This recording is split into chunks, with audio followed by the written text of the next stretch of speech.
अस्सलाम वालेकुम। मैं हूं आपका मेज़बान वक़ार अहमद और मैं आपको खुशामद कहता हूं अपने रोज़ाना के पॉडकास्ट आज की मगरबी दहशतगर्दी में, जहां पे हम जायज़ा लेते हैं दिन भर में रोनमा होने वाले मगरबी इस्तामरियत, दहशतगर्दी या मुनाफ़िक़त के वाक़यात का। आज की जो पहली सुर्ख़ी मैं आपके सामने पेश करना चाहूँगा उसका ताल्लुक गज़ा से कि आज इसराइली वज़ीर आज़म बेंजामिन नेतन्याहू ने मिस्टर डोनाल्ड ट्रंप के साथ मुलाकात में एक बयान दिया है कि किसी भी किस्म का अगर कोई फ़लस्तीनी मुल्क पेश आता है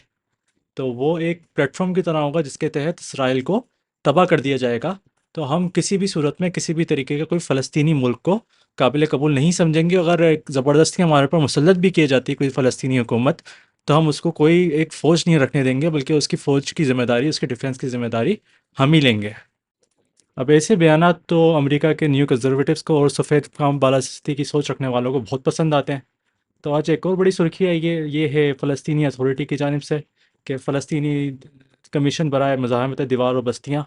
उनका आज एक रिपोर्ट होती है जिसमें वो इस बात का तस्दीक करते हैं कि पिछले 6 महीने के दौरान मगरबी किनारे में इसराइली फ़ौज ने कुछ ग़ालिबन 1600 कनाल उनकी ज़मीन वहाँ पे कब्ज़ा कर ली है, और वहाँ पे कम से कम 23 ऐसी गैरकानूनी आबादकार चौकियाँ बना ली हैं जिसके तहत इसराइल अब उन ज़मीनों पे मज़ीद कब्ज़ा बढ़ाने वाला है अपना। अब इसराइल की तरफ से एक ये नई रविश आई है, एक नई स्ट्रेटजी अपनाई जा रही है कि वो मगरबी किनारे पे अपनी आबादकारी, अपनी गैरकानूनी आबादकारी की अब साजिश और कोशिशें काफ़ी उन्होंने बढ़ा दी हैं। अब जो फ़लस्तीनी हुकूमत की जानिब से बयान आया है वो ये आया है कि 1967 से अब तक का ये सबसे बड़ा एक उन्होंने ऑपरेशन स्टार्ट करा है मगरबी किनारे में, जिसमें अभी पिछले हफ्ते के दरमियान जेनिन शहर के अंदर कम से कम 690 घरों को मस्मार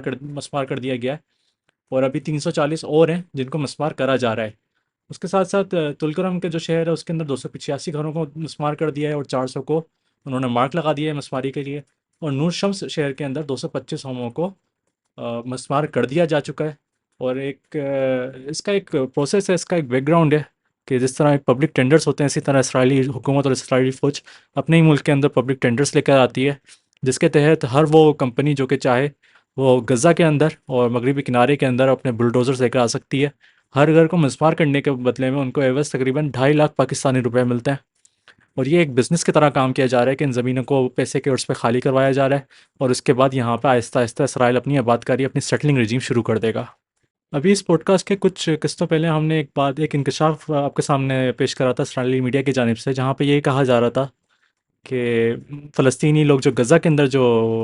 हैं, उनको वहाँ से निकलने के लिए, उनको वहाँ से नस्लकुशी करने के लिए उनको ख़रीदने की कोशिश की जाएगी गज़ा ह्यूमैनिटेरियन फाउंडेशन की जानिब से। ये जो अमरीकी और इसराइली चैरिटी है, और अब ये तवक्को की जा रही है कि आज जो नेतन्याहू की और ट्रंप की मीटिंग हुई है उसमें इस बात की गई है कि हम किस तरह से गज़ा के लोगों को वहाँ से ज़बरदस्ती उनको बेदखल किया जाएगा, किस तरह वहाँ से नस्लकुशी की जाएगी। तो उनमें से एक सोल्यूशन ये फिर से वापस उठ के आ रहा है इसराइली मीडिया में कि हम जो है गज़ा के लोगों को अमरीकी डॉलर से ख़रीदने की कोशिश करेंगे, और हर शख्स को तकरीबन 5 से 10 हज़ार डॉलर दिए जाएंगे, तकरीबन 7 से 15 लाख पाकिस्तानी रुपए। और उसके तहत गज़ा की ज़मीनों को अब खाली कराने की ये नई मगरबी साजिश शुरू हो रही है। आज की जो अगली बड़ी सुर्खी आपके सामने पेश करना चाहूँगा उसका ताल्लुक अब गज़ा से ही है कि आज हमारे पास खबर आती है कि शुमाली गज़ा में आज एक लड़ाई हुई है हमास और इसराइल के दरमियान, जिसमें कम से कम 5 इसराइली फ़ौजी हैं और मारे जा चुके हैं, और कुछ 14 ऐसे हैं जिनको ज़ख्मी बताया जा रहा है। अब ये जो पिछला महीना गुजरा है, अगर आप पिछले 30 दिन की अगर आप रविश देखें तो आपको नज़र आएगा कि इसराइल के लिए एक बड़ा एक ख़तरनाक और एक बुरा महीना बन चुका है कि उन्होंने पिछले 2 हफ्तों के अंदर ही अंदर कुछ 21 इसराइली फ़ौजियों को खो दिया है। हमने अभी जून में देखा था कि एक उनकी बख्तरबंद गाड़ी में एक हमास का एक जिहादी वो एक बम डाल के चले जाता है, इसके नतीजे में 7 मर जाते हैं। इसके बाद हमें खबर मिलती है कि एक साथ गाड़ी में 4 और झुलस जाते हैं, और इस तरह से फिर ये 21 की अब अदाद-ओ-शुमार हो चुकी है। कल के हमारी जो पॉडकास्ट था हमने एक और उसमें एक इंकशाफ दिया था आपको कि एक इसराइली फ़ौजी जो कि लिबनान में भी लड़ चुका है, जो कि गज़ा में भी लड़ चुका है, उसने कल खुदकुशी कर ली, इस सोच को बोलते हुए कि मुझसे अब बर्दाश्त नहीं होता, मुझे अभी भी गज़ा के अंदर जलती हुई लाशों की बू आती है, और मुझे हर जगह पे उनकी लाशें नज़र आती हैं। अब जो अगली सुर्खी आपके सामने पेश करूँगा वो अब शाम की जानिब से है कि हमारे पास अब नई हुकूमत जब आ चुकी है, वहाँ पे अब बस चुकी है, उसने अपने पंजे गड़ा दिए हैं वहाँ की ज़मीन पे, तो उसके बाद हमें एक रेजिस्टेंस सी नज़र आ रही है। मैं बार-बार कुछ ना कुछ मैं आपके सामने सुर्खियाँ शेयर करता ही रहता हूँ कि बगैर किसी वजह के अब शाम में हमले होने लग गए हैं। तो आज एक बड़ा एक धमाका हुआ है शाम के इदलिब सूबे में, और अल-फुक शहर की तरफ ही एक ये धमाका हुआ है जहाँ पे एक बड़ी एक आग बड़ा कुट्टी है। लेकिन अब तक ये तयन नहीं किया जा रहा और मीडिया में ये नहीं बताया जा रहा कि आखिरकार ये कौन गिरोह है जो बार-बार शाम की इस नई सीआईए से बनाई हुई मगरिबी आँखों को खुश करने वाली हुकूमत पे हमला कर रहा है। अब जो अगली सुर्खी मैं आपके सामने पेश करना चाहूँगा उसका ताल्लुक अफ़गानिस्तान से है कि आज हमारे पास एक बड़ी खबर आती है कि जिस तरह पाकिस्तान ने एक डेडलाइन दी हुई है अफ़गान बाशिंदों को जो पाकिस्तान में बसे हुए हैं कि उनको अपने वापस में मुल्क में लौटना है। बिल्कुल उसी तरीके से ईरान की जानिब से भी एक 6 जुलाई की एक डेडलाइन थी जिसके तहत जो तमाम अफ़गान बाशिंदे ईरान के अंदर मौजूद थे कई दिहाइयों से, उन सबको वापस जाना था। तो अब जो अदाद-ओ-शुमार आ रहे हैं ईरान की हुकूमत की जानिब से वो ये बता रहे हैं कि कुछ साढ़े 4 लोग ऐसे हैं अफ़गान बाशिंदे जो कि वापस अपने मुल्क में रवाना हो चुके हैं। अब हमने कुछ पॉडकास्ट पहले हमने आपके सामने एक सुर्खी पेश करी थी कि अफ़गानिस्तान का एक बहुत बड़ा मसला ये बनता जा रहा है कि उनका जो काबुल की तरफ वो जो पानी के वसाइल हैं, जो पानी के ज़ख़ाइर हैं, वो ख़त्म होते हुए आ रहे हैं और ये तवक्को की जा रही है बैनुल अक़वामी एजेंसियों की जानिब से कि ये कुछ 2030 तक चलेगा काबुल के अंदर पानी, फिर वहाँ पे कुदरती पानी की तलब इतनी होगी कि वहाँ पे उतनी उसकी मौजूदगी नहीं है। इसके नतीजे में बड़ी एक परेशानियाँ हो सकती हैं, जंग छिड़ सकती हैं या एक स्टेबिलिटी, एक सिक्योरिटी का एक बड़ा मामला खड़ा हो सकता है।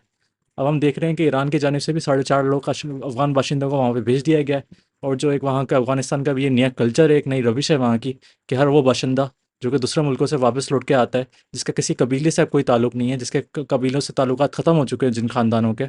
वो अब सिर्फ काबुल में जाके बसते हैं जो कि उनके सबसे बड़ा शहर और दारुल हुकूमत है। एक नई एक अच्छी ज़िंदगी बनाने की कोशिश करते हैं वहाँ पे। इसका ताल्लुक बस फिर से वही आपके साथ शेयर करूँगा कि अमरीकी दहशतगर्दी से, कि अगर रूस की और ये अमेरिका की जंगें नहीं होती वहाँ पे और अफ़गानिस्तान के कल्चर अभी भी वैसे ही चल रहा होता है जैसे कि हज़ारों सालों से चलता हुआ आ रहा है, तो हमें नज़र आता है कि वहाँ पे अभी भी कबीले बने हुए होते हैं और एक शहर काबुल के ऊपर इतना प्रेशर नहीं होता। आज की जो अगली सुर्खी मैं आपके सामने पेश करना चाहूँगा इसका ताल्लुक जर्मनी से और चाइना से है कि आज अबनाए बाब अल मंदब में यानी कि यमन के समुद्री इलाके में एक चाइना की कश्ती एक लेज़र मारती है जर्मनी के जहाज़ को जो कि वहाँ की निगरानी कर रहा था। तो जर्मनी के वज़ारत ख़ारजा के एक भरे में भरा एक ट्वीट आता है कि उन्होंने आज बर्लिन में चीनी सफ़ीर को तलब किया है और एक एहतजाजी मरासला थमाया है। वज़ारत ख़ारजा के मुताबिक इस वाक़ये ने तैयारी के अमले की जानों को नुकसान में डाला। अब जर्मनी की जो फ़ज़ाएँ है वो बाब अल मंदब अबनाए में इस स्पेट्स नामी एक यूरोपियन नेवल फ़ोर्स का हिस्सा है, जिसका काम है कि जो हूथियों का जो अंसार अल्लाह का जो हमला होता है इसराइल से मुंसलिक कश्तियों के ऊपर, उनको रोका जा सके। यानी कि मगरबी दुनिया इस चीज़ पे ज़्यादा फ़ोकस्ड है कि हम इसराइल को किस तरह बचाएं, इस बात पे ज़्यादा फ़ोकस नहीं है कि निहत्ते जिस तरह से कत्लेआम हो रहा है गज़ा के अंदर, उनको बचाने के हम कभी नहीं सोचेंगे। तो अब ये तो चाइना की और मगरबी दुनिया की बिगड़ती हुई सूरत हाल का एक छोटी सी अक्कासी है कि हम लगातार देख रहे हैं कि चीन का मशरक़ वस्ती में और अफ्रीका में एक बड़ा रोल होते हुए आ रहा है। अमूमन तौर पे हम ये नहीं सुनते कि चीन की जानिब से कोई अस्करी का कुव्वत दिखाई जाए, लेकिन अगर इस तरह से जर्मनी के एक जहाज़ के ऊपर एक लेज़र से हमला किया जाता है, तो एक बड़ा दिलचस्प सा मामला है जिसके हम मज़ीद तहकीकात करेंगे आने वाले पॉडकास्ट में। यहाँ पे मैं अपने पॉडकास्ट का इख्तिताम करता हूँ। उम्मीद है आपको मेरा काम पसंद आया हो। अगर आपको पसंद आया तो वीडियो को लाइक करें, चैनल को सब्सक्राइब करें। बहुत बहुत शुक्रिया। अस्सलाम वालेकुम।